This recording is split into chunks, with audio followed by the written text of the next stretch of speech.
गांव के पास एक पुराना कुआं था जिसे लोग शापित कुआं कहते थे।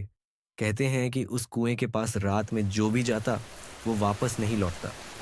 वहां के बुजुर्गों के मुताबिक कई साल पहले एक लड़की जिसका नाम राधा था उसी कुएं में गिरकर मर गई थी। उसकी चीखें आज भी रात में सुनाई देती थीं।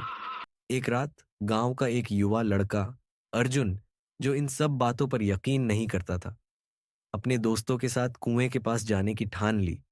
दोस्तों ने उसे रोकने की बहुत कोशिश की, लेकिन वह नहीं माना।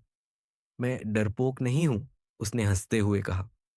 जब रात गहराई, अर्जुन अकेले उस कुएं के पास पहुंचा।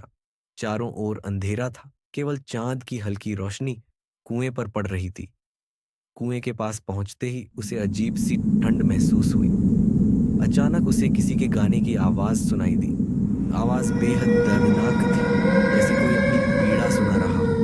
अर्जुन ने कुएं के अंदर झांकने की कोशिश की, लेकिन तभी उसे लगा जैसे किसी ने उसके कंधे पर हाथ रखा हो। वह डर कर पलटा, पर वहां कोई नहीं था।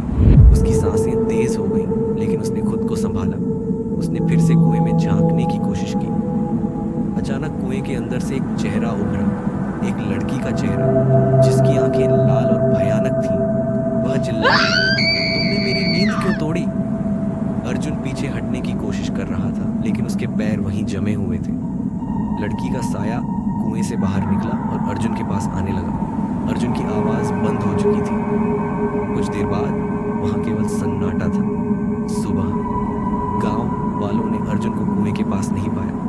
उसकी खोज हुई, लेकिन वह कभी नहीं मिला। लेकिन उस रात से कुएं के पास गाने की आवाज और ज्यादा तेज सुनाई देने लगी। गांव वाले कहते हैं कि अर्जुन भी अब उस साए का हिस्सा बन गया है। कोई भी उस कुएं के पास जाने की हिम्मत नहीं करता। साया कभी सोता नहीं। यह बात